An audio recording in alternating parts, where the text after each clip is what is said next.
قیامت کے دن ایک جنتی بندے کو جہنمیوں کے سامنے لایا جائے گا، یعنی یہ جنت میں ہوگا مگر جنت اور جہنم کے درمیان جو ہوگا اس کو اللہ تعالیٰ ٹرانسپیرنٹ کر دیں گے تو ایک دوسرے کو دیکھ سکیں گے۔ تو جب یہ دیکھیں گے ایک دوسرے کو تو جہنم میں ایک بندہ ہوگا جو آگ میں جل رہا ہوگا، فَيُنَادِيهِ رَجُلٌ مِّنْ أَهْلِ النَّارِ، تو جہنمی لوگوں میں سے ایک بندہ ندا دے گا، پکارے گا، یا فلاں هل تعرفنی، اے فلاں تو مجھے پہچانتا ہے؟ فیقول اللہ واللہ ما اعرفک من انت، وہ کہے گا نہیں اللہ کی قسم میں تجھے نہیں جانتا تو کون ہے۔ فیقول انا الذی مررت بی فی دار الدنیا فاستسقتنی شربۃ من ماء فسقیتک، تو میرے گھر کے قریب سے گزرا تھا اور پانی کی تجھے طلب تھی اور میں نے تجھے پانی کا ایک پیالہ پلایا تھا، تجھے یاد آیا؟ قال قد عرفت، کہے گا ہاں میں نے پہچان لیا، تو نے مجھے پانی کا ایک پیالہ پلایا تھا۔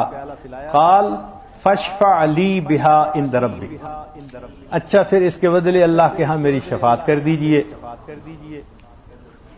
فیسأل اللہ عز وجل ویقول شفعنی فیہ،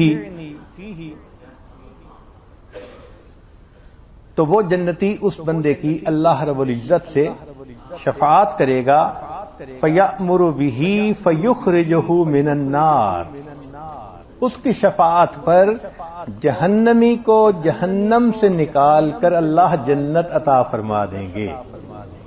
اس جہنمی کا کون سا عمل ہوگا؟ اس نے ایک جنتی کو ایک پیالہ پانی پلایا۔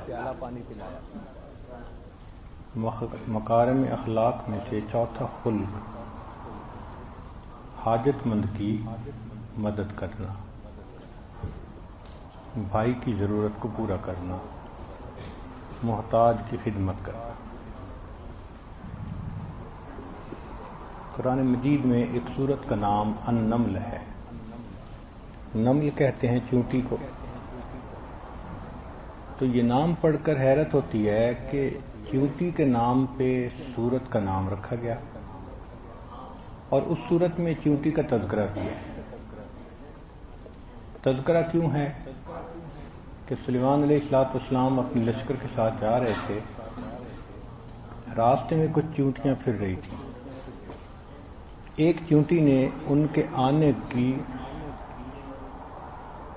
بات کو جلدی فیل کر لیا، تو اس نے دوسری چونٹیوں کو کہا کہ دیکھو سلیمان علیہ السلام کا لشکر آ رہا ہے، ایسا نہ ہو کہ وہ تمہیں پاؤں کے نیچے مسل دے، تم اپنے بلوں میں گھس جاؤ۔ تو اس چونٹی نے باقی چونٹیوں کی خیر خواہی کی۔ قالت نملۃ یا ایھا النمل ادخلوا مساکنکم، مفسرین نے لکھا کہ ایک چونٹی اگر باقی چونٹیوں کی خیر خواہی کرتی ہے تو پروردگار عالم اتنے خوش ہوتے ہیں کہ قرآن مجید میں تذکرہ بھی کرتے ہیں، سورت کا نام بھی اس کے نام پہ رکھ دیتے ہیں۔ ایک بندہ اگر اللہ کے کسی بندے کی خیر خواہی کرے گا، اللہ کو یہ بات کتنی پسند ہوگی۔ اسی حدیث پاک میں فرمایا خیر الناس من ينفع الناس، انسانوں میں سب سے بہتر انسان وہ ہے جو اللہ کے دوسرے بندوں کو، انسانوں کو فائدہ پہنچاتا ہے۔ تو فائدہ پہنچانا یہ انسان کے اچھے ہونے کی علامت ہے۔ نبی علیہ الصلوۃ والسلام نبوت کے اظہار سے پہلے بھی محتاجوں کی مدد فرماتے تھے، لوگوں کا ہاتھ بٹاتے تھے، ان کے بوجھ اٹھاتے تھے۔ چنانچہ جب غار حرا سے واپس تشریف لائے تو خدیجہ الکبریٰ رضی اللہ تعالی عنہا نے پوچھا کہ آپ کو کیا فیل ہوتا ہے؟ تو نبی علیہ السلام نے فرمایا کہ ایسے لگتا ہے کہیں میری موت نہ آ جائے۔ تو یہ سن کے انہوں نے کہا کلا، چنانچہ صحابہ کرام بیمار بندے کو بسم اللہ پڑھ کے دم کیا کرتے تھے۔ اللہ تعالیٰ آپ کو ضائع نہیں ہونے دیں۔ حدیث پاک میں آتا ہے کہ جبریل علیہ السلام عائشہ نے روایت کرتی ہیں کہ جبریل علیہ السلام کئی مرتبہ آتے اور نبی علیہ السلام بیمار ہوتے تو جبریل علیہ السلام بسم اللہ پڑھ کے اپنے محبوب صلی اللہ علیہ وسلم کو دم کیا کرتے تھے۔ رشتہ داری جوڑتے ہیں۔ یہ ایک ایسا عظیم عمل ہے کہ جو ہماری سب بیماریوں، سب دردوں، سب مصیبتوں کے لیے بے سہاروں کا علاج بوجھ ہے، اٹھاتے ہیں۔ وَتَكْسِبُ الْمَعْدُومَ، حضرت عثمان بن ابی العاص نے نبی علیہ السلام سے شکایت کما کے کی، دیتے ہیں۔ اے اللہ کے حبیب صلی اللہ علیہ وسلم، میں جب سے مسلمان ہوا ہوں تو میرے جسم میں دردیں رہتے ہیں، ادھر درد ادھر درد۔ تو نبی علیہ السلام نے فرمایا تمہیں جس جگہ پہ درد ہو تم ہاتھ رکھ کر اس کے یعنی جگہ پر ہاتھ رکھ کے بسم اللہ پڑھ لیا کرو، اللہ تمہارے درد کو ختم کر دے گا۔ اس وقت چنوائی گئیں جب ان کو درد محسوس ہوتی تھی وہ درد کی جگہ پر ہاتھ رکھتے تھے اور بسم اللہ الرحمن الرحیم پڑھ لیتے تھے۔ اس کی برکت سے اللہ نے ان کے درد کو ختم فرما دیا تھا۔ شروع سے ہی یہ اخلاق عظیمہ دنیا میں لے کر آئے تھے۔ آپ جانتے تھے کہ زندگی کا مقصد کیا عبداللہ بن ہے۔ عباس انہوں نے نبی علیہ السلام سے پوچھا اے اللہ کے نبی وسلم ہمیں بخار کا دم اور بیماری کا دم بتا لیا کریں۔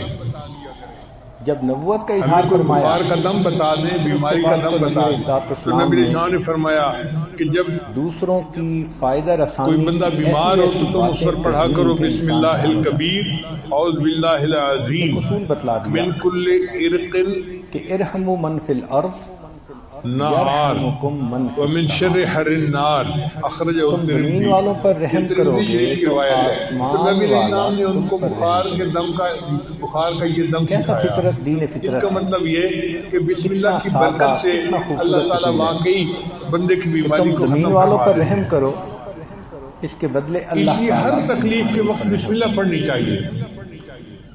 تو انسان احد کے موقع پہ حضرت اللہ عنہ کو زخم لگا تو بے اختیار ان کی زبان سے آہ نکلی، اللہ کے جیسے اخلاق زخم سے لگتا ہے نا تو آہ بندہ کرتا ہے آہ۔ اللہ تو رحیم جب ان کو زخم لگا تو انہوں نے آہ کی رحمت تو والی نبی صلی اللہ علیہ وسلم نے فرمایا لو قلت بسم اللہ اللہ کریم ہے، لرأیت بندہ کرم والی صفت بناءک اپنے اندر الذی بنى اللہ لک فی یہ ہے الجنۃ عظمت انسانی وانت فی الدنیا۔ اگر تو اس موقع پر بسم اللہ کہتا جو تجھے چوٹ لگی تو تو دنیا میں رہتے ہوئے جنت میں اپنے ٹھکانے کو دیکھ لیتا۔ خلق ہی کا دوسرا نام ہے۔ اگر تو بسم اللہ پڑھتا یہ تو صرف آپ تسبیح دنیا پھیرنا، میں رہتے مسلح پہ ہوئے بیٹھنا اپنے جنت کے اور ٹھکانے اپنے کو آپ کو آنکھوں سے بزرگ دیکھ سمجھ لیتے۔ لینا، تو یہ اس کا نام بسم اللہ تصوف ایسا عمل ہے۔ چنانچہ مولانا روم رحمۃ اللہ چنانچہ علیہ ایک صحابی نبی علیہ السلام کے ساتھ سواری پر سوار تھے تسبیح سے مراد تو سواری کو ٹھوکر لگی سجادہ تو سے صحابی مراد نے کہا مسلح اور دلق کہتے ہیں کہ جو اوپر انسان شیطان برباد ہو جائے۔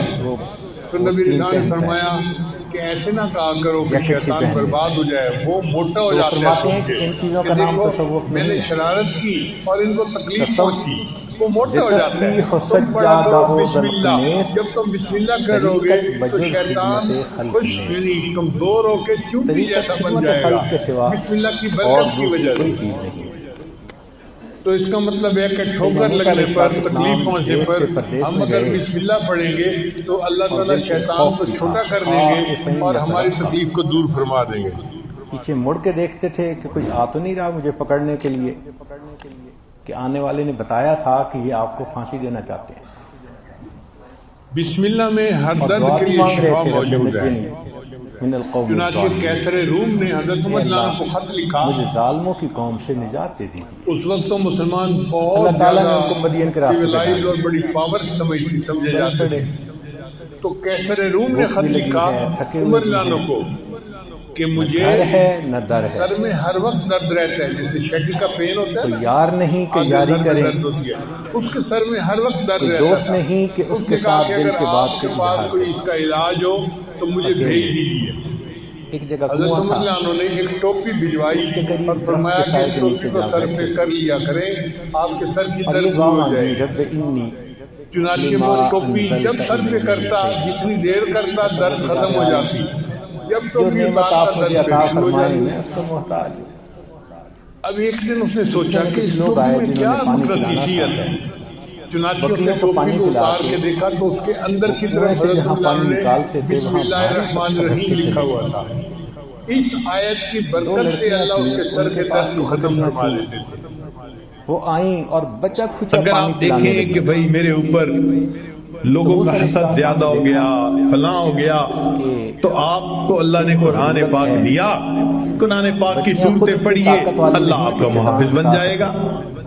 چنانچہ مجھے ان کی مدد کرنی علامہ جلال الدین سیوطی رحمۃ اللہ علیہ نے ایک بات لکھی ہے جو آپ لوگوں کے لیے امید ہے کہ بہت فائدے مند بات ہو جائے گی، ان کو خاص فائدہ طور مل پہ جائے گا، علماء طلباء کے ان کی لیے۔ مشقت اور ٹل اس جائے کے گی، بعد آپ کو عملیات والوں کے پیچھے نہیں بھاگنا پڑے گا۔ اپنے آپ کو پیش کرے گا۔ ہوتا ہے نا یہ جادو اور ٹونا فلاں اور ان کے پیچھے بھاگو، کوئی ضرورت کیوں نہیں۔ پانی نہیں پلا رہی؟ قرآن آیا ہی اسی لیے کہ ہماری پریشانیوں کو دور کر دے۔ پلاتی ہیں۔ چنانچہ علامہ جلال الدین سیوطی رحمۃ اللہ فرماتے ہیں الفاتحۃ تمنع غضب الرب، اللہ کی شان کہ سورہ فاتحہ کی جو کثرت سے تلاوت کرتا ہے اللہ کے غصے سے اس کو حفاظت ہو جاتی ہے۔ والد نے کہا کہ جاؤ ان کو بلا لاؤ۔ یاسین تمنع عطش القیامہ، اللہ نے گھر بھی جو یاسین شریف روزانہ پڑھتا ہے اللہ تعالیٰ اس سورت کی برکت سے قیامت کے دن کی پیاس سے اس کی حفاظت فرماتے ہیں۔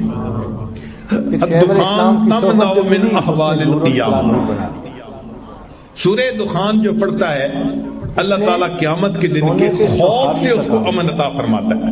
چنانچہ جب اہلیہ کو لے کر الواقعۃ تمنع الفقر والفاقہ، جو سورہ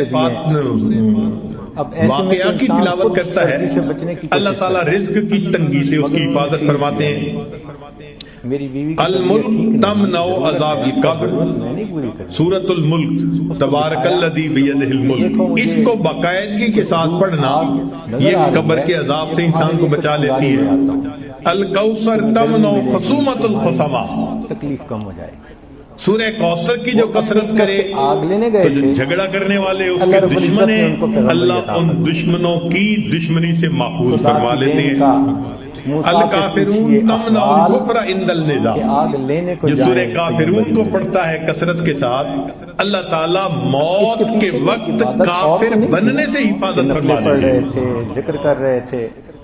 الاخلاص تمنع النفاق، جو سورہ اخلاص کی تلاوت کرتا ہے اللہ تعالیٰ اس کو نفاق سے بری فرما دیتے ہیں۔ الفلق تمنع حسد الحاسدین، سورہ فلق کی تلاوت زیادہ کرے گا تو اللہ حاسدوں کے حسد سے بچائیں گے۔ والناس تمنع الوساوس، اور جو انسان سورۃ الناس کی کثرت کرتا ہے اللہ شیطان کے وساوس سے اس کی حفاظت فرماتا ہے۔ نفس اللہ عن قربۃ من قرب یوم القیامہ، کہ جو بندہ کسی مومن سے کسی مصیبت کو ہٹائے، جو تکلیف دینے والی کیفیت ہوتی ہے نا، کرب والی، تو اس تکلیف دینے والی کیفیت کو ہٹائے، اللہ اس کے بدلے اس بندے سے قیامت کے دن کے غموں کو دور فرما دیں گے۔ یہ ڈائریکٹلی پروپورشنل ہے کہ جس نے دنیا میں کسی مومن کے غم کو دور کیا اللہ تعالیٰ اس کے بدلے قیامت کے دن اس کے غموں کو دور فرما دیں گے۔ اس حدیث میں 4 باتیں کہیں، چاروں پہ ذرا دھیان دیجئے۔ جو مومن کے غم کو دور کرے گا اللہ قیامت کے دن اس کے غم کو دور کریں گے۔ وَمَنْ يَسَّرَ عَلَى مُعْسِرٍ يَسَّرَ اللَّهُ عَلَيْهِ فِي الدُّنْيَا وَالْآخِرَةِ، جو مشکل میں گرفتار ہو، تنگی کے حالات میں ہو، تو تنگ حالات میں جس نے کسی کے لیے آسانی کر دی اللہ تعالیٰ اس کے بدلے قیامت کے دن کی تنگی کو آسان فرما دے گا۔ ہوتا ہے نا، کوئی بندہ پھنس جاتا ہے حالات میں، اس کی مدد کر دینا، اس کو مشورہ دے دینا، مورل سپورٹ دے دینا، کوئی ایسا کام کر لینا کہ جس کی وجہ سے اس تنگی کے حال میں سے وہ نکل جائے۔ فرمایا جو مومن کو تنگی میں سے نکالے گا اللہ تعالیٰ قیامت کے دن اس کو قیامت کی تنگی سے آسانی فرما دے گا۔ پھر تیسری بات فرمائی ومن ستر مسلما سترہ اللہ فی الدنیا والآخرہ، جو کسی مومن کی عیب پوشی کرے گا، ستر پوشی کرے گا، اللہ تعالی دنیا اور آخرت میں اس کی ستر پوشی فرمائیں گے۔ صرف آخرت کا وعدہ نہیں کیا، دنیا میں بھی ستر پوشی کریں گے اور آخرت میں بھی ستر پوشی فرمائیں گے۔ اور چوتھی بات تو عجیب کہی کہ واللہ فی عون العبد ما کان العبد فی عون اخیہ، کہ اللہ بندے کی مدد میں اس وقت تک رہتا ہے جب تک بندہ اپنے بھائی کی مدد میں رہتا ہے، یعنی جب تک مومن کی مدد کرتا رہتا ہے اس دوران اللہ اس بندے کا مددگار رہتا ہے۔ آج ہم سب دعا مانگتے ہیں اللہ ہماری مدد فرما دیجئے، شریعت نے آسان گر بتا دیا، تم لوگوں کے کام آؤ، اس کے بدلے اللہ تمہارے کاموں کو سنوارے۔ اللہ تعالیٰ تمہاری مدد، اور جس کا مددگار اللہ ہو پھر اس کے دنیا اور آخرت کے کام کیسے نہیں سنوریں گے؟ تو دوسرے بھائی کی پریشانی کو دور کرنا، اس کے غم کو دور کرنا، اس کی خیر خواہی کرنا، یہ مومن کی عادت ہوتی ہے۔ بلکہ حدیث پاک میں فرمایا من اقال مسلما اقال اللہ اسرتہ یوم القیامہ۔ کئی مرتبہ دکاندار چیز بیچتا ہے، گاہک گھر لے جاتا ہے تو پھر مشورہ کرتا ہے کہ نہیں مجھے تو یہ نہیں چاہیے، تو لوٹانے آ جاتا ہے۔ اب لوٹانے کے لیے دکانداروں نے اپنے اپنے اصول بنائے ہوئے ہیں، کئی لے لیتے ہیں کئی نہیں لیتے، کئی کہتے ہیں کہ 3 دن کے بعد لے لیں گے، 3 دن کے اندر لے لیں گے، اور کئی لکھتے ہیں کہ خریدا ہوا مال واپس ہی نہیں ہوگا۔ شریعت نے کیا کہا کہ اگر کوئی مومن کہیں سے سامان خرید کر گیا، پھر وہ فیل کرتا ہے کہ میں نے کوئی اچھی ڈیل نہیں کی، وہ لوٹانے کے لیے آ جاتا ہے، تو فرمایا جس نے کسی کی خریدی ہوئی چیز کو واپس لوٹا لیا اللہ تعالیٰ اس کے بدلے قیامت کے دن اس کی خطاؤں کو واپس لوٹا دے۔ کیا خوبصورتی ہے اس شریعت کی، انسان سوچ نہیں سکتا کیا خیر خواہی کا دین ہے، دوسروں کے لیے نفع رسانی کا دین ہے۔ چنانچہ نبی علیہ السلام نے فرمایا المسلم اخو المسلم، مسلمان کا بھائی ہوتا ہے، لا یظلمہ، اس پر ظلم نہیں کرتا، ولا یسلمہ، نہ اس کو کسی کے حوالے کرتا ہے، ومن کان فی حاجت اخیہ کان اللہ فی حاجتہ، جو مسلمان بھائی کی حاجت براری میں لگا رہتا ہے اللہ اس کی حاجت براری میں لگا ہوتا ہے۔ ومن فرج عن مسلم فرج اللہ عنہ کربۃ من کرب یوم القیامہ، اور جو کسی مسلمان کی تنگی کو آسانی بنا لیتا ہے، کھول لیتا ہے، اللہ تعالیٰ قیامت کے دن اس کی تنگیوں کو آسانی میں تبدیل کر دیں گے۔ ومن ستر مسلما سترہ اللہ یوم القیامہ۔ شریعت میں ایک اصول ہے، اس کو کہتے ہیں جزاء من جنس العمل، کہ جیسا عمل ویسی جزا، یعنی عدلے کا بدلہ، اس کو کہتے ہیں جیسی کرنی ویسی بھرنی۔ یہ شریعت کا ایک بڑا ہی خوبصورت اصول ہے، جو کرو گے وہ بھرو گے۔ تو جزاء من جنس العمل، کہ جیسا عمل کرو گے ویسا بدلہ ملے گا۔ اب سنیے کہ حدیث مبارکہ میں ہے انما یرحم اللہ من عبادہ الرحماء، کہ جو رحیم بندے، رحم کرنے والے بندے ہوتے ہیں اللہ تعالیٰ اپنے بندوں میں سے ان پر رحم فرماتا ہے۔ ہم کہتے ہیں نا اللہ ہم پر رحم فرما دے، اور خود ہم دوسرے کے لیے وبال جان بنے ہوتے ہیں، تو کیسے رحمت ہوگی ہمارے اوپر؟ تو فرمایا کہ جو دوسروں کے لیے رحمت بنے گا اللہ تعالیٰ اس بندے پر رحمت کی نظر عطا فرمائے۔ دوسری روایت میں ہے کہ ان اللہ یعذب الذین یعذبون الناس فی الدنیا، جو لوگ دنیا میں دوسروں کو عذاب دیں گے یعنی تکلیف میں ڈالیں گے، اللہ تعالیٰ قیامت کے دن ان کو تکلیف میں ڈالیں گے۔ تو معلوم ہوا کہ ہمیں دنیا میں آخرت کے لیے تیاری کرنی پڑے گی. ایک وقت آئے گا نہ نوکریاں رہیں گی، نہ فیکٹریاں رہیں گی، نہ تجارت رہے گی، نہ وزارت رہے گی. ہم محتاج ہوں گے، حاجت مند ہوں گے، ضرورت مند ہوں گے. اس وقت ہم چاہیں گے کہ کوئی ہماری مدد کرتا، مگر اس وقت کی مدد مشروط ہے ہماری دنیا کی کیفیت کے اوپر. اگر ہم نے کسی کی مدد کی ہوگی ہماری مدد ہوگی، کسی کا بدن ڈھانپا ہوگا ہمارا بدن ڈھانپا جائے گا، کسی کی مشکل کو آسان کیا ہوگا ہماری مشکل کو آسان کیا جائے گا. چنانچہ حدیث مبارکہ سنیے کہ ایما مؤمن اطعم مؤمنا علی جوع اطعمہ اللہ یوم القیامت من ثمار الجنہ.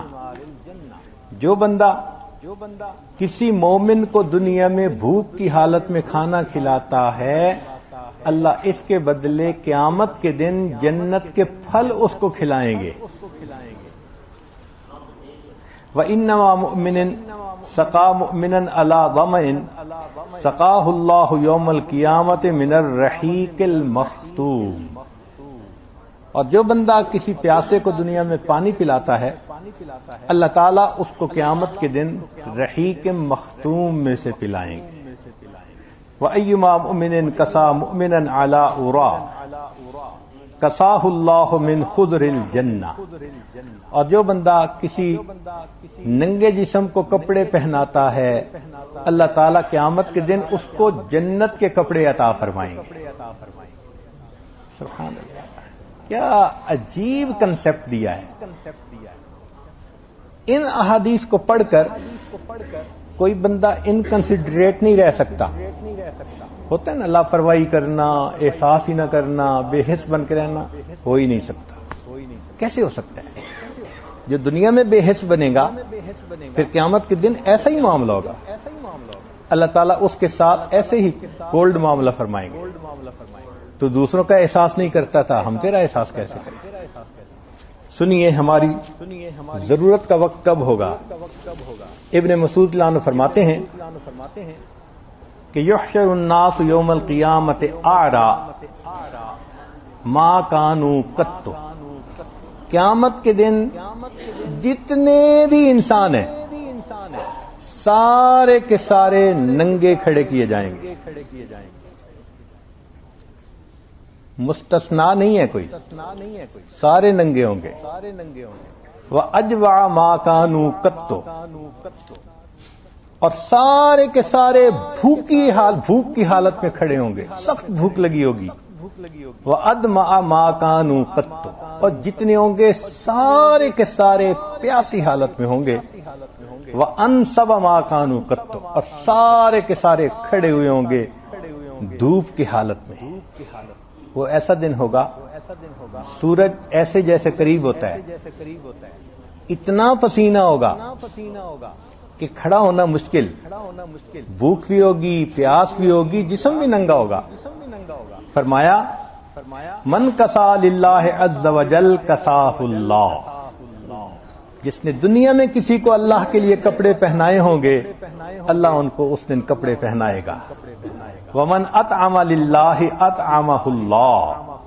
جس نے دنیا میں اللہ کے لیے کسی کو کھانا کھلایا ہوگا اللہ اس کو اس دن کھانا کھلائے گا. ومن سقا للہ عز وجل سقاہ اللہ. اور آخری بات من افا للہ عز وجل افاہ اللہ. جس نے دنیا میں کسی کو اللہ کے لیے معاف کیا ہوگا اللہ قیامت کے دن اس کو معاف فرما دیں گے.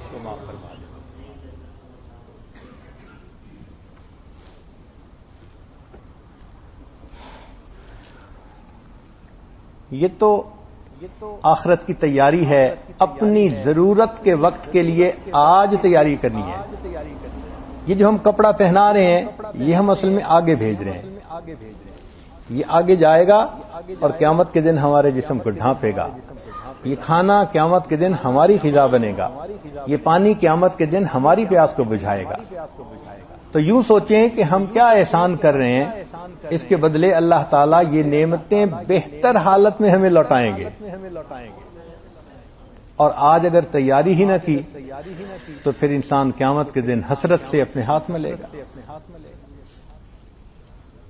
ایک روایت ہے انس رضی اللہ عنہ سے کہ نبی اسلام نے فرمایا ان رجلا من اہل الجنت یشرف یوم القیامت علی اہل النار، قیامت کے دن ایک جنتی بندے کو جہنمیوں کے سامنے لایا جائے گا، یعنی یہ جنت میں ہوگا مگر جنت اور جہنم کے درمیان جو ہوگا اس کو اللہ تعالیٰ ٹرانسپیرنٹ کر دیں گے تو ایک دوسرے کو دیکھ سکیں گے۔ تو جب یہ دیکھیں گے ایک دوسرے کو تو جہنم میں ایک بندہ ہوگا جو آگ میں جل رہا ہوگا، فَيُنَادِيهِ رَجُلٌ مِّنْ أَهْلِ النَّارِ، تو جہنمی لوگوں میں سے ایک بندہ ندا دے گا، پکارے گا، یا فلاں هل تعرفنی، اے فلاں تو مجھے پہچانتا ہے؟ فَيَقُولُ اللَّهُ وَاللَّهِ مَا أَعْرِفُكَ مَنْ أَنْتَ، وہ کہے گا نہیں اللہ کی قسم میں تجھے نہیں جانتا تو کون ہے۔ فَيَقُولُ أَنَا الَّذِي مررت بی فی دار الدنیا فاستسقتنی شربتن من ماء فسقیتک، تو میرے گھر کے قریب سے گزرا تھا اور پانی کی تجھے طلب تھی اور میں نے تجھے پانی کا ایک پیالہ پلایا تھا، تجھے یاد آیا؟ قال قد عرفت، کہے گا ہاں میں نے پہچان لیا، تو نے مجھے پانی کا ایک پیالہ پلایا تھا۔ قال فاشفع لی بہا عند ربک، اچھا پھر اس کے بدلے اللہ کے ہاں میری شفاعت کر دیجئے۔ فیسأل اللہ عز وجل ویقول شفعنی فیہ، تو وہ جنتی اس بندے کی اللہ رب العزت سے شفاعت کرے گا، فَيَأْمُرُ بِهِ فَيُخْرِجُهُ مِنَ النَّارِ، اس کی شفاعت پر جہنمی کو جہنم سے نکال کر اللہ جنت عطا فرما دیں گے۔ اس جہنمی کا کون سا عمل ہوگا؟ اس نے ایک جنتی کو ایک پیالہ پانی پلایا۔ اب سوچئے اگر ایک پیالہ پانی پلانے پر جنت ملے گی تو جو اپنے بچوں کو پانی پلائے گا، گھر والوں کو پلائے گا، کھانا پینا، عزیز رشتہ دار، غریب لوگ، دوست احباب، قیامت کے دن یہ جہنم میں کیسے رہ سکے گا؟ تو یہ ہمارے لیے ایک آئی اوپنر ہے کہ تم صرف مصلی پہ کھڑے ہونے کو عبادت نہ سمجھو، تسبیح پھیرنے کو عبادت نہ سمجھو، کسی کے غم کو بانٹ لینا یہ نفلوں سے بڑی عبادت ہے، کسی کو مصیبت میں سے نکال دینا یہ اللہ کے ہاں زیادہ پسندیدہ عبادت ہے۔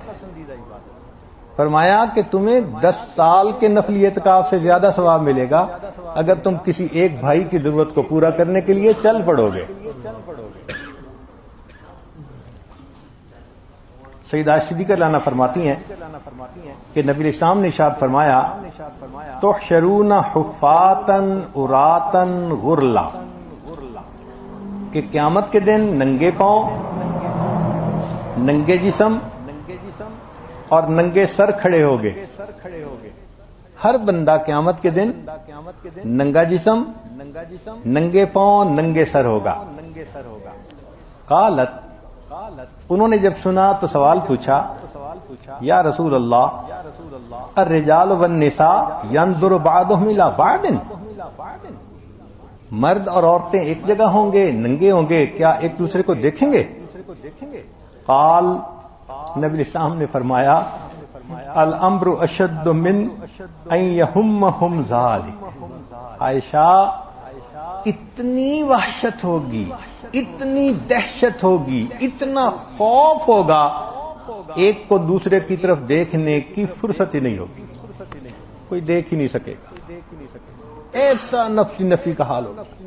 امام غزالی رحمۃ اللہ فرماتے ہیں کہ جہنم کو پیش کیا جائے گا اور جہنم چنگھاڑے گی، اللہ آزاد کیجئے مجھے ان لوگوں کے لیے جو تیرے نافرمان تھے، اور جیسے غصے میں کوئی غصہ دکھاتا ہے جہنم غصہ دکھائے گی، اس کے اندر آگ کا ابال آئے گا، پھر اس آگ کے ابال میں آگ کے انگارے اٹھیں گے، بلند ہوں گے، اور بلندی پر جا کر پھر مخلوق پر آ کر گریں گے۔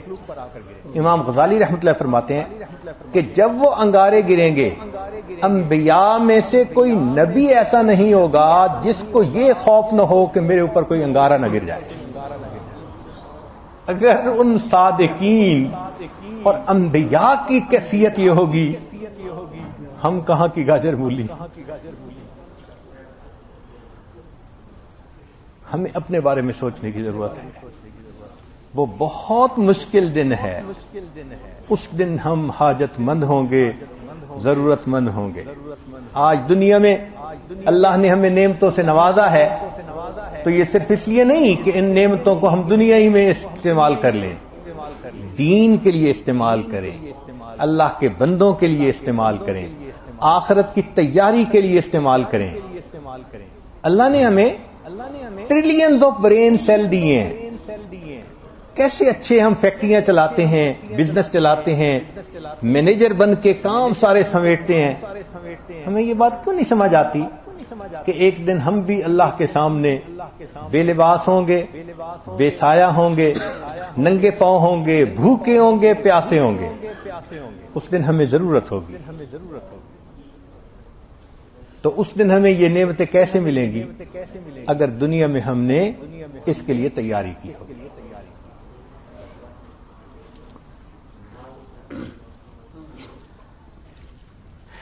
نبی علیہ السلام ارشاد فرماتے ہیں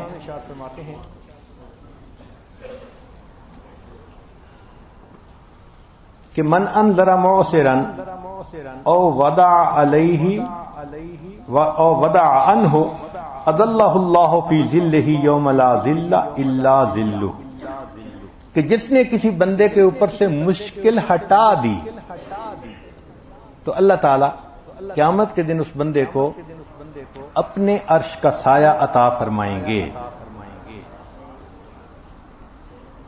چنانچہ حدیث مبارکہ میں ہے کہ 7 بندے قیامت کے دن عرش کے سائے میں ہوں گے۔ عرش کا سایہ ہوگا، نیچے مشک کے ٹیلے ہوں گے، اور یہ لوگ ان ٹیلوں کے اوپر مزے لے رہے ہوں گے، جبکہ دوسرے لوگ اللہ کے سامنے حساب کے لیے کھڑے ہوں گے، مشکل میں ہوں گے۔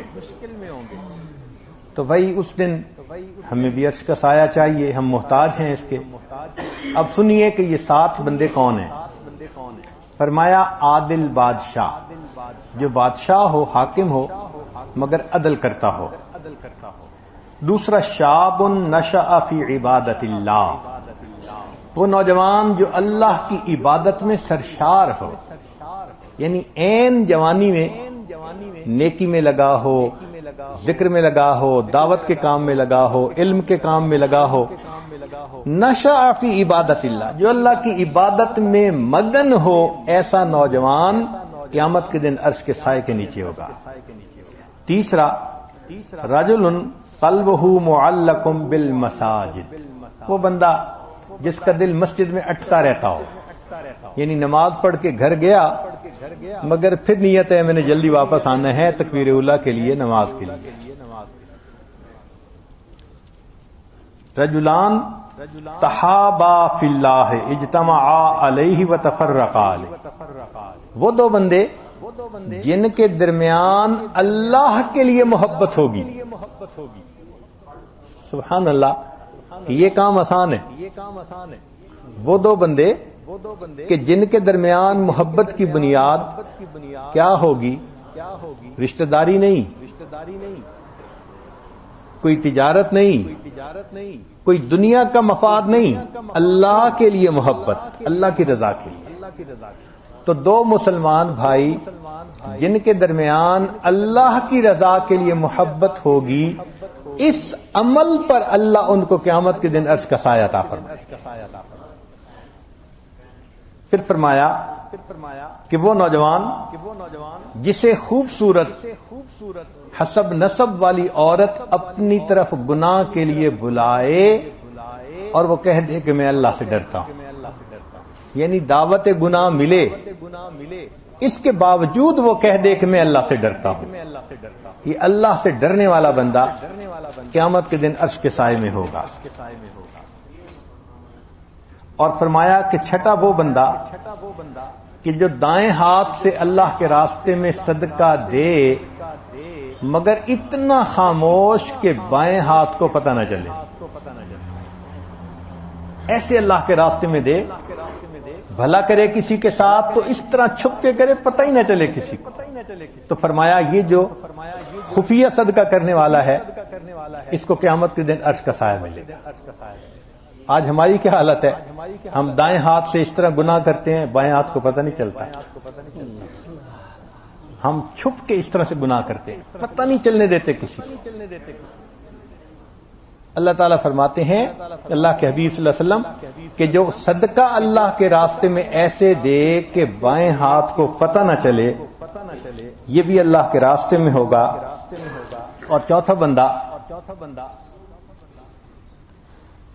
کہ وہ بندہ جو خلوت میں اللہ کے ذکر میں اللہ کی یاد میں بیٹھا اور اللہ کی یاد میں اس کی آنکھوں سے آنسو نکل آئے، یہ اللہ کی محبت میں رونے والا یہ بھی قیامت کے دن عرش کے سائے میں ہوگا۔ ساری دنیا روتی ہے، کوئی صحت کی وجہ سے روتی ہے، کوئی نقصان کی وجہ سے روتی ہے، کوئی ضرورتیں پوری نہ ہونے کی وجہ سے روتی ہے۔ اللہ کے لیے رونا، اللہ کی محبت میں رونا یہ بہت کم ہے۔ تو ایسا نوجوان جو اللہ کی محبت میں روئے فرمایا یہ بھی قیامت کے دن عرش کے سائے میں ہوگا۔ دوسرے کی خدمت کرنا، کام آنا یہ بڑی عبادت ہے۔ چنانچہ ایک روایت ہے نبی علیہ الصلوۃ والسلام نے سفر فرمایا تو سفر میں کچھ لوگوں نے روزے رکھے ہوئے تھے، وہ زیادہ تھے، کچھ تھے کہ جنہوں نے انٹینشنلی روزہ نہیں رکھا تھا، نفلی روزے تھے کہ بھائی سفر ہے، گرمی ہے، باقی لوگوں کو روزے والوں کو مشقت ہوگی تو ان کو خدمت کے لیے بندے چاہیے تو ہم ان کی خدمت کریں گے۔ ایسا ہی ہوا کہ جب منزل پہ پہنچے تو روزے والے تو نڈھال تھے، وہ جا کر لیٹ گئے، بھوکے پیاسے جو تھے۔ جن کا روزہ نہیں تھا انہوں نے فوراً خیمے لگائے، سامان ٹھیک کیا اور ان کو اچھی جگہ پر لٹایا۔ نبی علیہ السلام نے فرمایا ذهب المفطرون اليوم بالاجر کہ آج کے دن افطار کرنے والے روزہ رکھنے والوں سے اجر زیادہ لے گئے۔ روزے والوں کو اجر نہیں ملا، افطار والوں کو اجر زیادہ ملا کیونکہ انہوں نے دوسروں کی خدمت کی۔ چنانچہ ایک صاحب سفر میں ہر وقت نماز میں تلاوت میں مشغول رہتے تھے، صحابہ ان کی عبادت پہ بڑے حیران تھے۔ نبی اسلام کی خدمت میں حاضر ہوئے، اے اللہ کے نبی صلی اللہ علیہ وسلم فلاں شخص کو دیکھا ہر وقت نماز میں تلاوت میں عبادت میں مشغول ہوتا ہے، کوئی اور اس کو کام ہی نہیں۔ نبی اسلام نے فرمایا اس کے کام کرتا کون ہے؟ حضرت اس کے 2 بیٹے ہیں، وہ اس کی خدمت کرتے ہیں۔ نبی اسلام نے فرمایا اس کے بیٹوں کو اس سے زیادہ اجر ملے گا۔ تو یہ احادیث کیا بتلا رہی ہیں کہ دوسرے کا کام آنا، خدمت کرنا یہ نیکیوں میں سے ایک بڑی نیکی ہے۔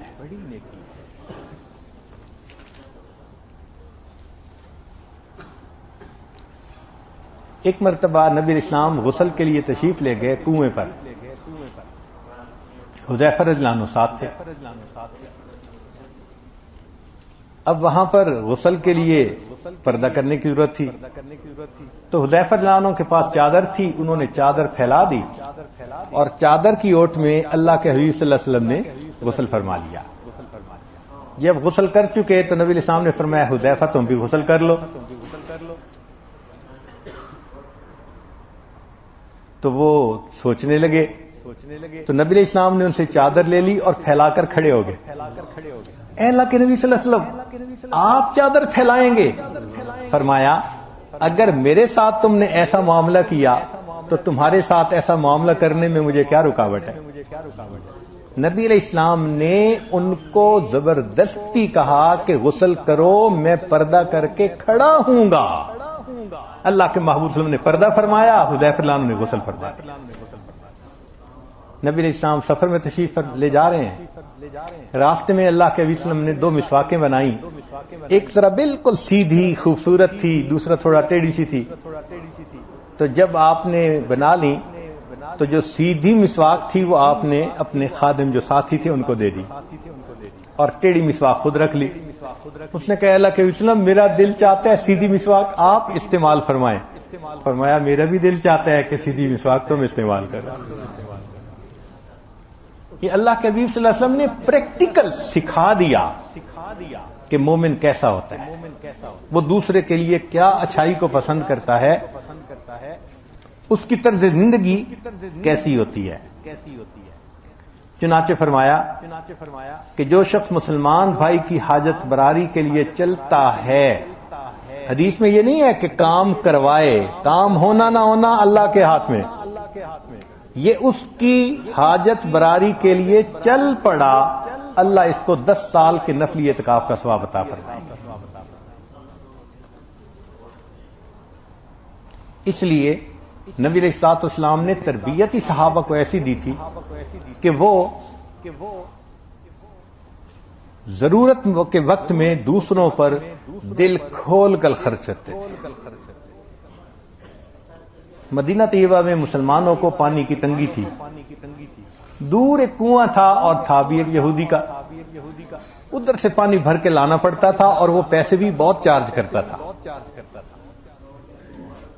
تو عثمان غنی اللہ عنہ نے فیل کیا کہ بھئی مسلمانوں کو پانی کی ضرورت ہے، کوئی انتظام کرنا چاہیے۔ اس یہودی کے پاس گئے، بھائی آپ نے کنواں بیچنا ہے تو میں اس کو خرید لیتا ہوں۔ اس نے کہا نہیں جی میں نہیں بیچتا، میری تو کمائی ہے،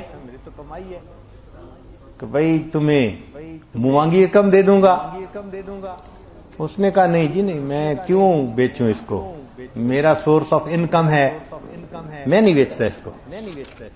اب عثمان غنی لانا بھی تو تاجر تھے نا، تو انہوں نے پھر تجارت کا ٹرک لگایا، اس کو کہا کہ دیکھو میں تمہیں مشورہ دیتا ہوں، پیسے بھی پورے لے لو اور کنواں آدھا بیچ دو، آدھا تمہارا رہے گا آدھا میرا، پیسے پورے لے لو۔ اب وہ ٹریپ ہو گیا، کہنے لگا ٹھیک ہے پیسے پورے لوں گا مگر آدھا حق تمہارا آدھا حق میرا۔ عثمان غنی عنہ نے فل پیمنٹ کر دی اور آدھا آدھا کنواں اس کا سودا کر لیا۔ اب آپس میں بیٹھ کے نیگوشیشن ہوئی کہ بھئی آدھے آدھے سے کیا کریں۔ فرمایا کہ ایک دن تم پانی نکال لیا کرنا، ایک دن میں پانی نکال لیا کروں گا۔ اس نے کہا یہ بھی ٹھیک ہے۔ چنانچہ جب اس کی باری کا دن ہوتا تو وہ اپنا پانی بیچتا تھا۔ جب تھوڑے دن بعد بات پکی ہو گئی تو عثمان غنی اللہ عنہ نے کہا بھئی جب میری باری کا دن ہوگا نا تو پانی مفت ملے گا۔ اب جب مفت کا پانی ایک دن ملے تو ایک دن ویٹ کرنا کون سا مشکل ہوتا ہے۔ سارے لوگوں نے ایک دن انتظار کیا، اگلے دن پانی بھرتے، اب اس کے پاس کسٹم بھی کوئی نہیں۔ 1-2 مہینے اس نے انتظار کیا، آ کے کہنے لگا جی میرا باقی آدھا بھی خرید لے۔ عثمان غنی نے رضی اللہ عنہ نے باقی آدھے کی بھی پیمنٹ کر کے وہ کنواں نبی علیہ السلام کی خدمت میں پیش کیا کہ اس کو میں نے مسلمانوں کے لیے وقف کر دیا۔ یوں آخرت کی تیاری کیا کرتے تھے۔ عثمان غنی اللہ عنہ کے پاس ایک مرتبہ تجارت کا مال آیا، کئی 100 اونٹ تھے سامان سے لدے ہوئے، شام سے آئے تھے۔ اور عجیب بات کہ جب وہ سامان آیا تو مدینہ طیبہ میں اس کی بہت ضرورت تھی۔ یوں سمجھیے کہ جیسے گندم چاول منگاتے ہیں دور سے اور وہ اس وقت شارٹیج ہوتی ہے، تو جیسے ہی وہ قافلہ آیا اور خبر پہنچی تو یہودی لوگ تاجر تھے، یہ عثمان غنی اللہ عنہ کے پاس آ گئے، جی آپ نے یہ تھوک کا مال منگوا لیا تو آپ اس کو ہمارے ہاتھ بیچ دیں، ہم پرچون میں بیچتے رہیں گے، ہمارا کتنا نفع دو گے؟ کہنے لگے کہ ہم دگنے پروفٹ پہ لے لیتے ہیں، یعنی 100 کا لیا آپ نے، ہم 200 کا خریدتے ہیں۔ مان لگے نہیں پروفٹ تھوڑا ہے۔ ایک نے کہا اچھا ہم 300 کا خرید لیتے ہیں 100 کا مال، نہیں تھوڑا ہے۔ ایک نے کہا 400، انکار کیا، نہیں بھائی کوئی کسٹمر ہے وہ تو مجھے اس سے زیادہ ریٹ دیتا ہے، حتیٰ کہ ایک بندے نے 5 گنا پرائس کی آفر کی، نہیں بھائی یہ تھوڑی قیمت ہے، مجھے اس سے زیادہ پروفٹ ملتا ہے۔ حیران ہو گئے تو یہودی نے پوچھا کہ کون کسٹمر ہے جو تمہیں دیتا ہے؟ فرمایا کہ میرے پاس ایک کسٹمر ہے جو مجھے کم از کم 70 گنا پرائس دیتا ہے۔ کہا وہ کون؟ فرمایا کہ وہ میرا پروردگار ہے جس نے وعدہ کیا تم میرے راستے میں خرچ کرو گے میں تمہیں اس کے بدلے 70 واپس کروں گا۔ چنانچہ پورا کا پورا جو قافلہ تھا، اونٹ تھے، وہ سارے انہوں نے مسلمانوں کے اندر فری تقسیم فرما دی۔ اللہ سے ڈیل کی، اللہ سے سودا کیا۔ ہم لوگوں سے تو ڈیل کرتے ہیں، کبھی اللہ سے بھی تو ڈیل کیا کریں نا، کہ اللہ میں آپ سے یہ ڈیل کر رہا ہوں، پھر دیکھیں اللہ تعالیٰ اس ڈیل کو کیسے نبھاتے ہیں اور اس کا بدلہ کیسے دیتے ہیں۔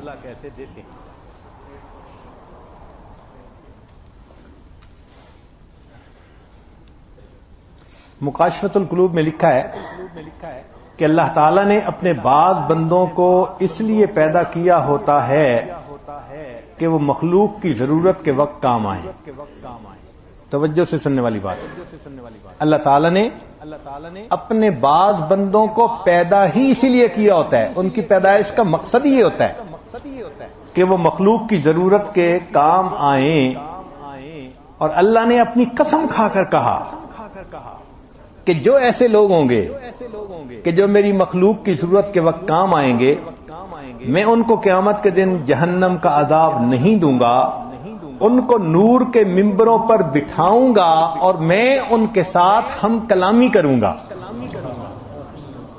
سبحان اللہ، لوگ اپنے حساب کے لیے تڑپ رہے ہوں گے اور اللہ ان کو مشک کے ممبروں پر، مشک کے ٹیلوں پر نور کے ممبر عطا فرمائیں گے اور ان کے ساتھ گفتگو فرمائیں گے۔ سبحان اللہ۔ اور پھر آگے فرمایا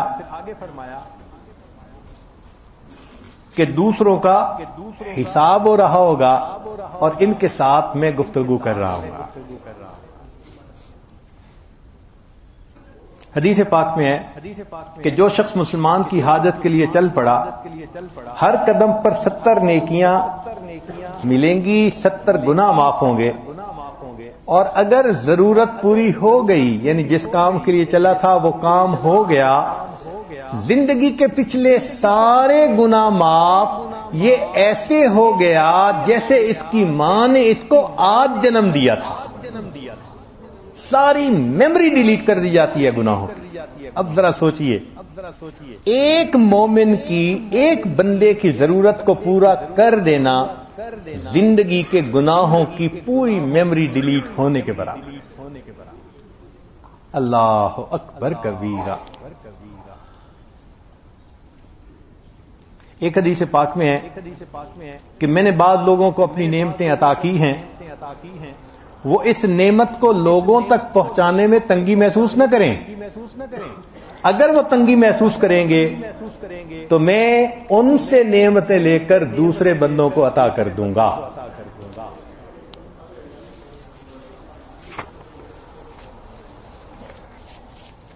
ہمارے اکابر انسان تو انسان جانوروں کے ساتھ بھی اچھا برتاؤ کر لیتے تھے کہ اللہ کی مخلوق ہے، اللہ کی مخلوق ہے۔ چنانچہ عبداللہ ابن جعفر کی باغات تھے بہت سارے، اور ایک حبشہ کی سائیڈ کا بندہ تھا جو اس کا کام کرتا تھا۔ ایک دن وہ اپنے باغات کو دیکھنے کے لیے آئے تو دیکھا کہ وہ بندہ کام کر رہا ہے، پسینہ بہا رہا ہے۔ دوپہر کے وقت اس نے تھوڑی دیر ریسٹ کا ٹائم نکالا، اس کے پاس 2 روٹیاں خشک تھیں، تو اس نے وہ 2 روٹیاں اپنے سامنے رکھیں کہ میں اس کو کھا لوں۔ اتنے میں ایک کتا آ گیا کہیں سے، تو اس حبشی نے ایک ٹکڑا اس کتے کو پھینکا، وہ زیادہ بھوکا تھا، کھا لیا تو اور اس نے باقی ٹکڑا پھینک دیا، حتیٰ کہ کچھ دیر میں اس حبشی نے 2 روٹیاں اس کتے کو کھلا دی اور دسترخوان سمیٹ کے کھڑا ہو گیا۔ تو جعفر عبداللہ بن جعفر ان سے پوچھنے لگے کہ تو نے کھانا نہیں کھایا؟ اس نے کہا جی کہ ہمارے اس علاقے میں کتا نہیں ہوتا، یہ لگتا ہے کہیں دور سے آیا ہے اور یہ بھوکا تھا، اور اس کا انداز بتا رہا تھا کہ بھوک برداشت نہیں ہو رہی، تو میں نے پہلے اس کو روٹی کا ایک ٹکڑا دیا، پیٹ نہیں بھرا میں نے دوسرا دیا، پھر اس کی بھوک مجھ سے نہیں دیکھی گئی تو میں نے اس کو دوسری روٹی بھی کھلا دی، میرا کیا ہے میں دوسرے وقت میں کھا لوں گا۔ جب اس نے یہ بات کہی کہ میں نے خود بھوکا رہنا پسند کیا، اس کتے کو ساری روٹی کھلا دی، تو عبداللہ ابن جعفر کو ایسا اس کے اوپر پیار آیا، جتنے باغات تھے انہوں نے سارے اس بندے کو ہدیہ میں عطا فرما دیا۔ کتے کا خیال کرنے پر اللہ نے باغات کا مالک بنا دیا۔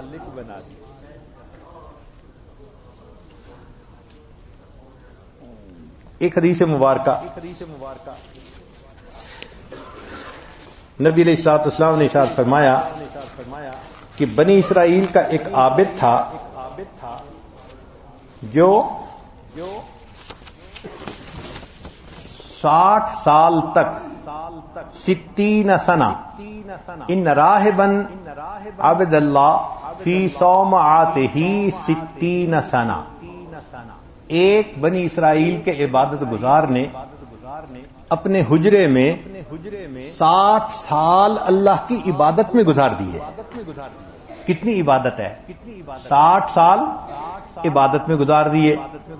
فجاءت امرأۃ فنزلت الی جنبہ، ایک عورت آ گئی کہیں سے اور اس خیمے کے قریب آ کے اس نے بھی ٹھکانہ کر لیا۔ فنزل الیہا فواقعہا 6 لیال، یہ اپنے کمرے سے باہر آیا، عورت تھی، شیطان نے اس کی طرف متوجہ کیا، یہ اس کے ساتھ زنا کا مرتکب ہو۔ اب جب کچھ راتیں اس کے ساتھ گزاری، ثم سقط فی یدہ فحرب فأتی مسجدا فآوى فیہ ثلاثا لا یطعم شیئا، پھر یہ مسجد میں آیا دوبارہ عبادت کی جگہ پر، مگر اس کو ندامت تھی، اس نے 3 دن کھانا نہیں کھایا کہ میں نے کیا کیا۔ 3 دن کے بعد اس کو ایک روٹی ملی تھیلے کے اندر، اب اس کا جی چاہتا تھا کہ میں روٹی کھاؤں، پھر اس میں اس کے پاس 2 سائل آ گئے۔ اس حدیث میں 2 سائل کی بات ہے، دوسری حدیث میں 1 کی بات ہے۔ اس نے آدھی روٹی ایک کو دے دی اور آدھی روٹی دوسرے کو دے دی، اور اسی حالت میں اس کو جو ہارٹ اٹیک ہوا تو یہ وہی فوت ہو گیا۔ فرمایا فبعث اللہ الیہ ملک الموت، اللہ نے ملک الموت بھیجا، فقبض روحہ، اس کی روح کو قبض کر لیا گیا، فوضعت 60 فی کفۃ، 60 سال کی عبادت ایک پلڑے میں رکھی گئی، ووضعت 6 فی کفۃ، اور وہ جو زنا کا گناہ تھا اس کو ایک دوسرے پلڑے میں رکھا گیا، فرجحت یعنی الستۃ، ایک جو زنا کا گناہ تھا وہ 60 سال کی عبادت سے بھی بھاری نکل آیا۔ 60 سال کی عبادت کمپنسیٹ نہ کر سکی، اب وہ پریشان کہ میں تو جہنم میں جاؤں گا۔ اتنے میں وہ روٹیوں کے ٹکڑے لائے گئے جو اس نے سائل کو دیے تھے، اور روٹیوں کے ٹکڑے کو نیکیوں کے پلڑے میں ڈالا گیا تو نیکیوں کا پلڑا جھک گیا، اللہ نے اس کو جنت عطا فرمائی۔ 60 سال کی عبادت ایک طرف اور کسی بھوکے کو کھانا کھلا دینا یہ ایک طرف۔ ایک بہت پیاری حدیث سنیے، حدیث پاک میں ہے کہ نبی اسلام نے ارشاد فرمایا، جو شخص دوسروں کی ضرورت میں کام آتا ہوگا، توجہ کیجیے، جو شخص دوسروں کی ضرورت میں کام آتا ہوگا میں قیامت کے دن میزان کے پاس کھڑا رہوں گا. جو شخص دوسروں کے کام آتا ہوگا جب اس کا حساب ہونے لگے گا نبی اسلام نے فرمایا میں قیامت کے دن میزان کے پاس رہوں گا. اگر اس کی نیکیاں بھاری ہوئیں تو بہت اچھا، اگر نہ ہوں گی میں شفاعت کروں گا، اللہ اس کو جنت عطا فرما دے. تو اس کا مطلب کہ دوسروں کی حاجت کو پورا کرنے پر نبی علیہ السلام کی شفاعت نصیب ہوگی. یہ وہ دن ہوگا جب کہنے والے کہیں گے فما لنا من شافعین ولا صدیق حمید، کاش کوئی ہماری بھی شفاعت کرنے والا ہوتا. اللہ کے حبیب صلی اللہ علیہ وسلم فرماتے ہیں اس دن میں شفاعت کے لیے کھڑا رہوں گا، واچ کروں گا. اگر تھرو ہو جاتا ہے تو بہت اچھا، کوئی مسئلہ ہوا تو میں اس کی شفاعت کر کے اس کو پار لگا دوں.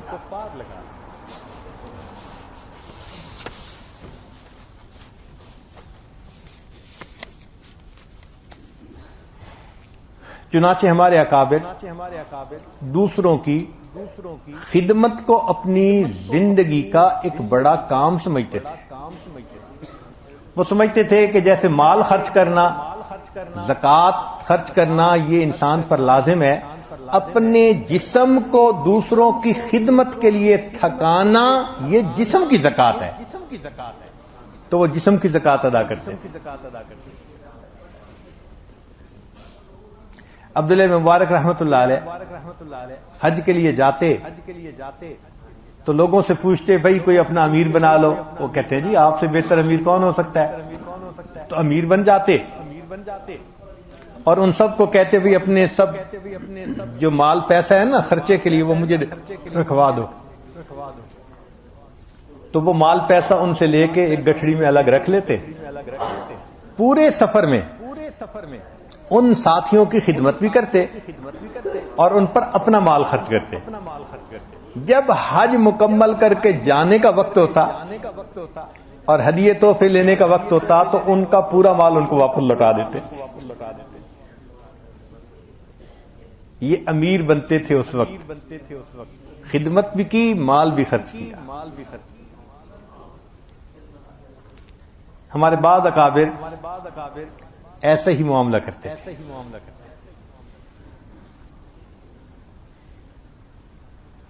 حتیٰ کہ بعض دوست جو ایک دوسرے کے بھائی بنے ہوئے تھے، ایسی بھی مثالیں گزری کہ ایک دوست فوت ہو گیا تو دوسرے دوست نے اپنے دوست کے اہل خانہ کی 40 سال تک کفالت کی.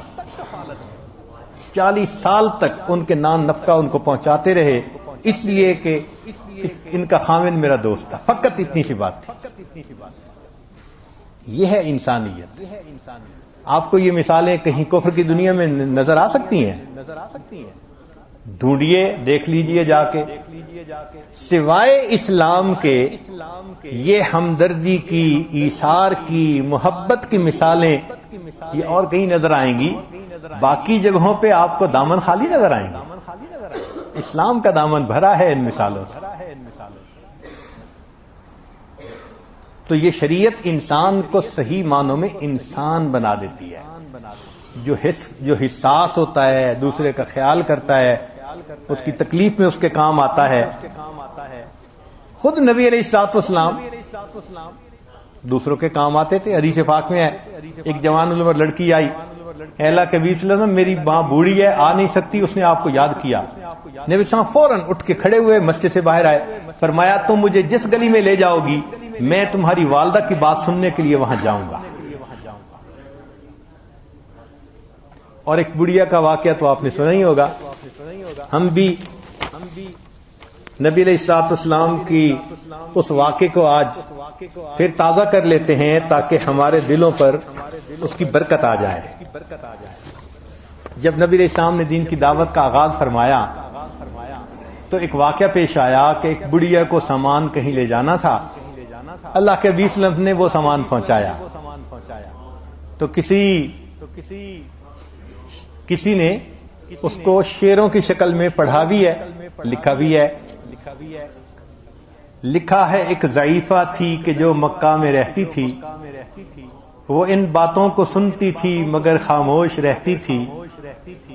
وہ سنتی تھی محمد صلی اللہ علیہ وسلم، وہ سنتی تھی محمد ہے کوئی ہاشم گھرانے میں، وہ کہتا ہے خدا بس ایک ہے سارے زمانے میں۔ وہ سنتی تھی حبل کی لات کی تذلیل کرتا ہے، وہ اپنے حق کے فرمانے کی یوں تائید کرتا ہے۔ وہ سنتی تھی جو اس کے ساتھ ہے وہ ہے غلام اس کا، مسلمان ہو ہی جاتا ہے کہ جو سنتا ہے کلام اس کا۔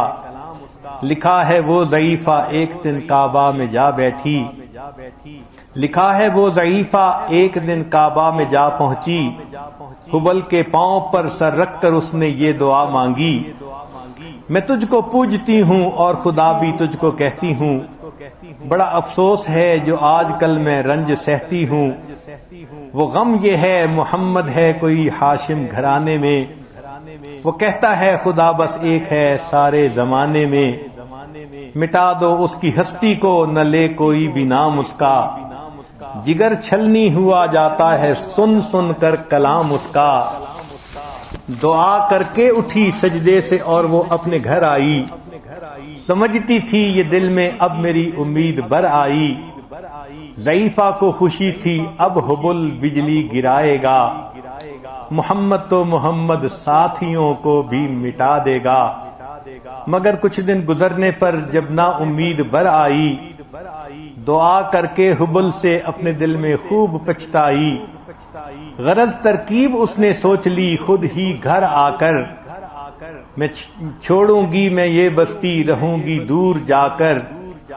غرض ایک دن صبح کو اس نے اپنی ایک گٹھڑی لی، نکل کر گھر سے اپنے اور دروازے پہ آ بیٹھی، ضعیفہ سوچتی تھی اب کوئی مزدور ملتا ہے، اسے یہ کیا خبر تھی ایک خدا کا نور ملتا ہے۔ فریضہ صبح کا کر کے ادا سرکار دو عالم، چلے جاتے تھے کعبے کی طرف وہ رحمت عالم، جلوں میں آپ کے شمس و قمر معلوم ہوتے تھے، پے تسلیم سجدے میں شجر معلوم ہوتے تھے۔ ضعیفہ منتظر مزدور کی بیٹھی تھی گھبرائی، یکایک سامنے سے چاند سی صورت نظر آئی، ضعیفہ نے کہا بیٹا یہاں آنا بتا کیا نام ہے تیرا، کہا مزدور ہوں اماں بتا کیا کام ہے تیرا۔ وہ بڑھیا نہیں جانتی تھی یہ پوری انسانیت کا بوجھ سر پہ اٹھا کے آئے ہیں دنیا میں۔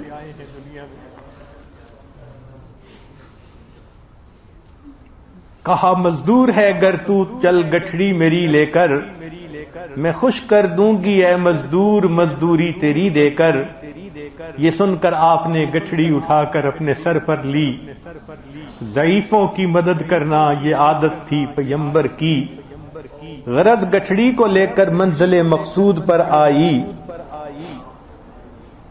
کہا دل سے کہ اے دل اب تیری امید بر آئی، کہا بیٹا جو دل میں تھی تمنا ہو گئی پوری، محمد تو محمد ساتھیوں سے ہو گئی دوری، لگی دینے جو مزدوری ضعیفہ آپ کو اس دم، فرمانے لگے اس دم حضور سرور عالم، یہ کوئی کام ہے اماں میں لوں اس جسم مزدوری، کوئی اگر ہو خدمت تو میں وہ بھی کروں پوری، یہ فرما کر آپ نے کی جانے کی تیاری، ضعیفہ سے اجازت چاہتے تھے رحمت باری۔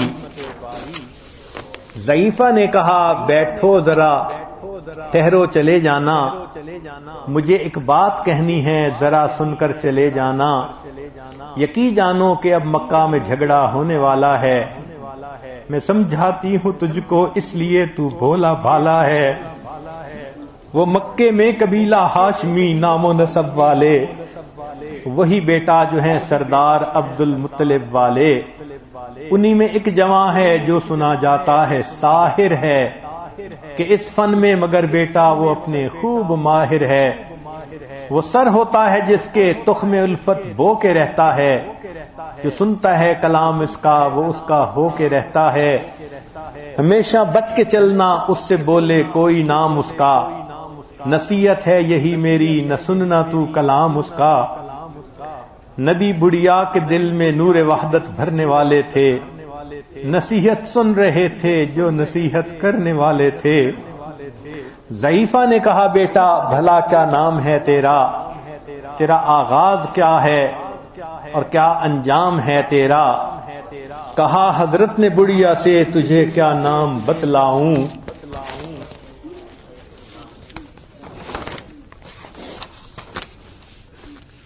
میں کیا کام بتلاؤں کیا انجام بتلاؤں، میں بندہ ہوں خدا کا اور مجسم نور ایزد ہوں، کہا گردن جھکا کر آپ نے میں ہی محمد ہوں، میں ہوں معصوم دنیا میں میرا دشمن زمانہ ہے، خدا واحد ہے عالم میں مجھے بس یہ بتانا ہے، یہ سننا تھا کہ بس آنکھوں میں آنسو ہو گئے جاری، نبی کے عشق کی ایک چوٹ سی دل پر لگی کاری۔ ضعیفہ نے کہا بیٹا کرو مشکل میری آسان، میں ایسی جیت کے صدقے میں ایسی ہار پہ قرباں، ہوا پھر آن پر اس کے جو فضل ایزن باری، ضعیفہ کی زباں پر خود بخود ہوا کلمہ جاری۔ نبی علیہ السلام نے ایک بوڑھی عورت کے سامان کو اٹھا کر پہنچایا، اللہ نے اس کے بدلے اس بڑھیا کو ہدایت کی نعمت عطا فرما دی۔ یہ ہمارے پیغمبر علیہ السلام کی مبارک عادت ہے۔ ہمارے لیے کسی کا ایسا کام کرنا آسان ہے؟ کبھی ہم نے کیا؟ کبھی ہم نے وش کی ہو، کبھی ہم نے پلاننگ کی ہو کہ یہ چھٹی کا دن ہے میں کسی رشتہ دار کے کام آ جاؤں گا، میں کسی قریبی دوست کے کام آ جاؤں گا، میں کسی مومن کے کام آؤں گا؟ ہمارے اسکیجول میں یہ چیز ہی نظر نہیں آتی الا ماشاء اللہ۔ تو معلوم ہوا کہ یہ خدمت اللہ کے بندوں کی ایک ایسا پہلو ہے کہ جس سے ہم غفلت برت رہے ہیں اور قیامت کے دن ہم محتاج ہوں گے۔ ایک وقت آئے گا، حدیث مبارکہ میں ہے، لوگ ننگے کھڑے ہوں گے، ننگے سر ہوں گے، ننگے پاؤں ہوں گے، بھوکے ہوں گے، پیاسے ہوں گے۔ اس وقت ہمیں سائے کی بھی ضرورت ہوگی، کپڑوں کی بھی ضرورت ہوگی، کھانے کی بھی ضرورت ہوگی، پینے کی بھی ضرورت ہوگی۔ کیا خوش نصیب ہیں وہ لوگ جو اللہ کے بندوں کی ضرورت کے وقت کام آتے ہیں کہ حدیث پاک میں فرمایا جب لوگ حساب کتاب دے رہے ہوں گے اللہ ان کو نور کے ممبروں پر بٹھائیں گے اور